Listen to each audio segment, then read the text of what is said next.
Hi everyone, this is Dr. Priya Vimani, and I'm here to bring to you a series of meaningful, insightful, real, and raw and powerful conversations that are gentle on the mind, yet invigorating for the soul, and nourishing and nurturing for all of you. We call it powerful conversations that change us because change begins when the change happens with you and with me. Today is our first in the series, and I open with my dear friend Riddhi Vishwanathan, who joins me today. We've been friends from London, and now, since the global pandemic, have pretty much been stranded in India. She is an advocate for inclusion. What that really means is in the UK, she works to uplift and empower marginalized communities. And this is how I met her. We met in ways where there was collaboration in what we were passionate about. And today we're going to have an honest and open, a vulnerable and powerful, uplifting yet short and powerfully sweet conversation with you about what our journeys have been all about, especially since last year. Thank you so much, Riddhi, for joining me today.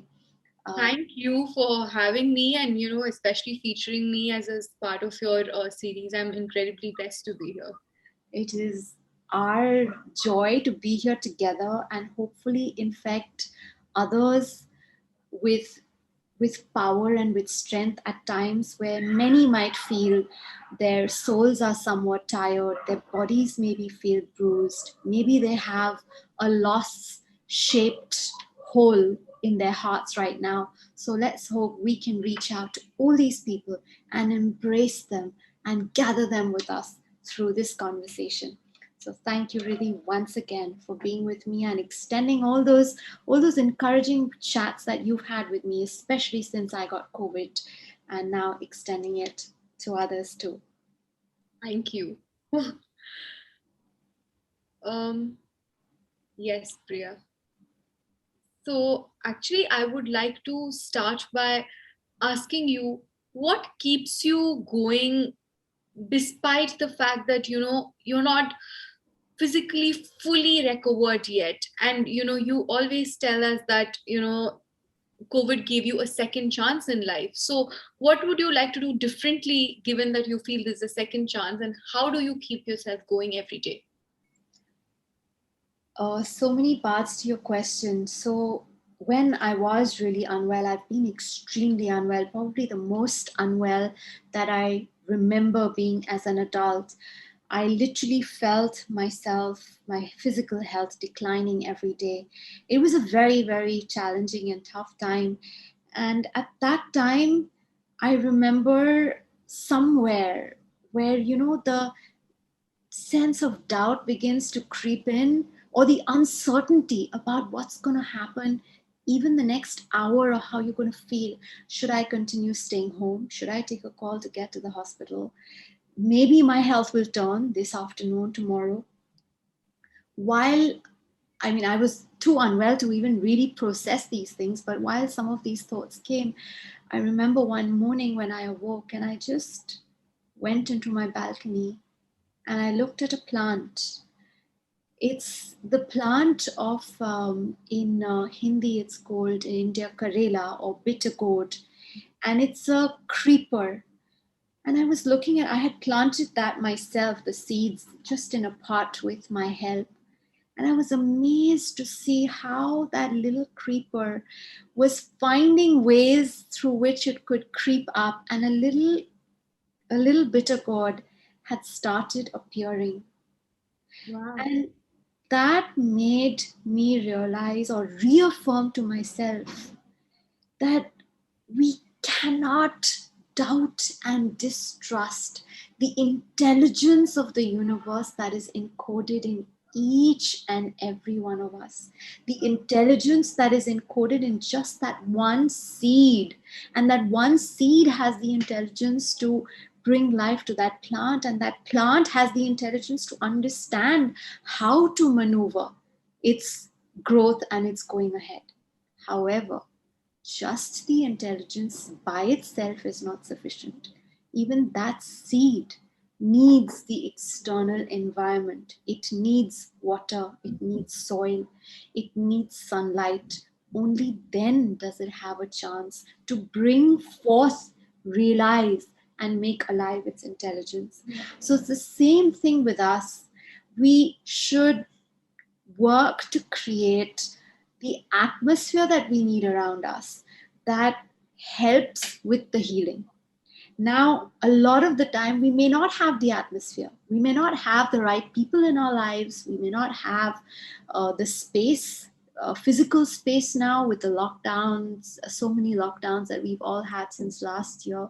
We may not have a lot of the ingredients, the harmonious relationships in the family, a lot of the ingredients that are needed to let this intelligence blossom. Then what do you do? Then, as you said, what keeps one going? There are only two very simple, deceptively simple, but powerful things that I know to navigate one's way through this. One is trusting the process, and second is to control or to manage the climate within.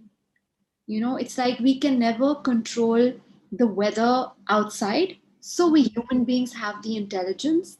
In hot countries, we've got the fans and air cons and coolers, and in cold countries, we've got the central air conditioning. Similarly, if we can understand that while we don't have control over the external, we do have some control or greater control over the internal, and focus your energies there. Make a conscious choice that, okay, now I am choosing from this moment forward that I am going to channelize my energies inward. When you have the sun and a piece of paper and a magnifying glass, and when the rays are focused, what happens? That's what can bring fire. I mean, we these were school experiments that I remember we would excitedly try as children. Yeah. Playing with the force of our energy. In Hindi, as they say, जब उसको एकाग्रित कर सकते हो, when you can, just harness all of it together, pull it all together. Absolutely. So, and the way to do that, there's only one way that I know, which I'm practicing every day. I'm still in the process of resurrecting myself back, physically, mentally, emotionally. Generally, I have had challenges, that go beyond the physical experience of COVID, is to be still. That's the only way to shut the noise out. There's so much conditioning, there's so much chatter, judgment from people, a lot of people who may be going through experiences that are unpleasant with others. We could have loved ones that have that put us through everything, maybe vindictiveness, maybe on a guilt trip, maybe spite, resentment, whatever they may be going through. And often, if it's a loved one, you are emotionally bonded to them, and traveling through that, through the mire of those very difficult, heavy emotions as well. And for me, one of the most powerful ways, it's hard in today's day and age to get off your phone, to still the mind, to take that time away and just if not meditate, whatever gives you stillness. It could be music, it could be singing, could be a walk, could be a workout, it could be yoga, could be drawing, painting. Find your space of stillness and just try it. Say you're going through a lot of turmoil in your mind. Try that space of stillness for 4 hours and you will see an improvement. But then what happens is we come out of it and bang, again social media, and again we are interacting with the same situations that cause the heaviness or the friction in us. And that's when you relapse. So a little more distance from all the noise and chatter, and understanding that the only place where our experience is determined by us and where we have some control and management is Is within ourselves. is within ourselves. The outside is literally like it's literally like a play and a drama that we find ourselves in, and it's like watching a new film that you know nothing about. You don't know what's going to happen next. You know True. the characters. This is my boyfriend, this is my friend, this is my sister, this is my brother, but you don't know. Like when you're watching a film, I know that Shah Rukh Khan or Johnny Depp or whoever's playing the hero, and this is what he's doing, and this is his Part, but you don't know the no, storyline and what kind don't of goes in and what happens. know. True. So it's similar. And Riddhi, if I would then ask Mm-hmm. question to you, that what you, like me, have also straddled two different continents at this time. It's not easy. um, Various challenges that come along with that as well. But for you, through last year, what has been your greatest takeaway? Um, I think I've learned to be more grateful. I would say my biggest takeaway has been be practicing gratitude every day, because a lot of times I think all of us take a lot of things for granted. I used to complain having to go to office every day, and having to travel back and forth every 2 months between India and the UK. And I used to complain about all of those very tiny things. And now when you are stranded and when you can't go to office to meet your colleagues, or when you can't actually spend the time that you want with your friends, then you know that you don't We haven't met appreciate each other for a couple of years now. more than year, yeah, more than 2 years, I believe. Yeah. And also I've understood that whatever looks very fascinating, after a point you get bored of it. Like for example, Netflix, or just sleeping. You wanted that time of relaxation, but it's not something that you would relish if you have all the time in the world for it. So I've learned to balance myself out as well as practice gratitude. Wonderful. So today I just wanted to share that I went to Paint Our World, which is Hmm. the Yes. children's charity that I run and work for. And this was the first time I was seeing the children since I got really unwell more than 2 months ago now. And I was so overcome with so much of gratitude. They were so concerned, telling me that, they always compliment me, say, "Oh, you're so pretty, you're looking so pretty." And today they were concerned. They said, "You don't look so well. We can tell from your eyes. We can tell." And I asked one of the little girls, I said, "How do you know that I'm not very well or haven't been very well?" She says, "I don't know how, but I just know. Bas pata hai." So just that sense of concern that comes from them, and realizing that these children have not seen me that much. I've not been very well. They are away. They don't have a biological family, so to speak. And yet, when we were together, there was so much togetherness, purity, fun, joy. We did, with all our masks and taking all the safety protocols into consideration, we did little activities together. And they just, all my troubles seemed to just have traveled a zillion miles away instantly. And I became so absorbed in being present with them. And that's another gift. Sometimes it comes with effort, sometimes effortlessly, to try and be entirely in the moment. Sometimes we try, and sometimes you don't have to try. You are in the moment. And that's when you really live life. Beauty of it is relished. Yeah. You enjoy yourself the most, you live most fully, most abundantly, most joyfully, meaningfully. And I just felt these little kids are, they're growing fast, not so little anymore, but I felt they're just like my, not only my little inspirations, but my little alchemists as well. My entire mood with them changed.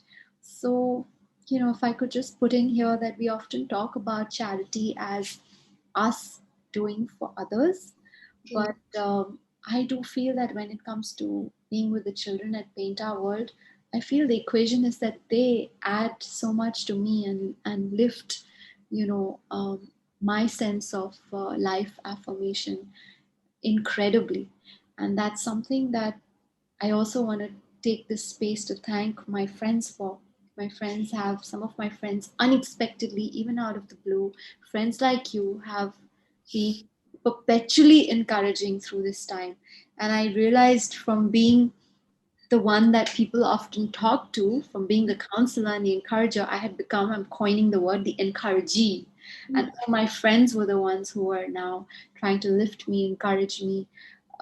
So, the other thing I'd like to say to people before we bring today's chat to a close is when you are giving, when you are helping people, never ever be worried about whether the person will help you back, because that help will come back, maybe not through the same route, but The circle of life, right? it might deviate. Maybe I have helped A, and when I'm in need, the universe sends C. And that's perfectly fine.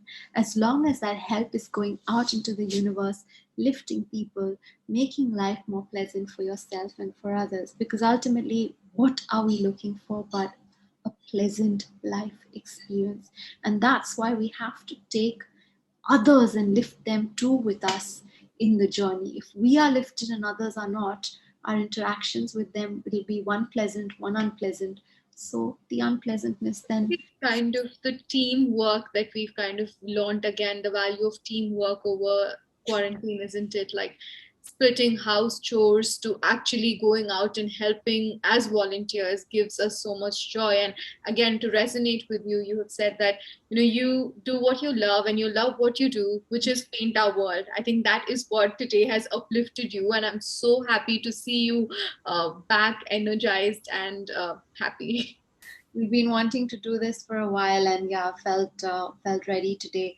But yes, the only time I feel we should take a step back with helping others is when you feel your physical, your emotional, your mental health is at stake and you are feeling depleted, where you give to a point where your energy is in a negative or minus. That is not healthy giving, because you have to be full yourself, and then you can fill someone else's cup when your cup is filled. You don't want to full, you don't want to be depleted. So that's the only time I would be concerned. But otherwise, just giving out there to the universe and what you do, and however you choose to live your life. I do believe I saw how it happened with me when I was unwell, how all of you lifted me, how my food happened, how my heal materialized. So I have complete faith in the universe's mechanism to re- bring abundance to us when we are operating from a space of abundance. Wow, what a powerful note to, conclude today's conversation. I think, for me, this has been truly, truly insightful. Yet another opportunity to learn from you. So thank you. Thank you so much, Riddhi, for joining me today, and looking forward to more powerful conversations and also powerful implementation, because you are someone who is on the ground getting the job done, and that counts as well. As love is a doing word and a verb. But now, since we're all in our homes, let's begin with the conversations till we can actually meet and get more things done together to see a brighter world where we're all shining our light in it. As I see it, I always think of 7 billion stars on the sky of Earth. I love that image. It makes me feel, if I think everyone is a star and everyone is shining their light, it makes me feel safe and secure to be with such beautiful people and to be in a world inhabited by such beautiful people. So I wish this for everyone. Wow, beautiful. 7 billion stars. I've never heard anybody say this. So, yeah. Thank you, Riddhi, for joining me today. And guys, check Riddhi's work out. Riddhi Vishwanathan does amazing things in UK in a very, very effervescent, energetic, and passionate way. Um, Follow us. You can follow us on Amlux Travel, AMELUXETRAVEL on Instagram, or on Paint Our World on Instagram, or even on Smallest Stories to Extraordinary, or on my Facebook page, Dr. Priya Vimani. All these conversations will be there, open to anyone who wishes to join in and share the energy. Lots of love, light, peace, and gratitude. Thank you. Thank you.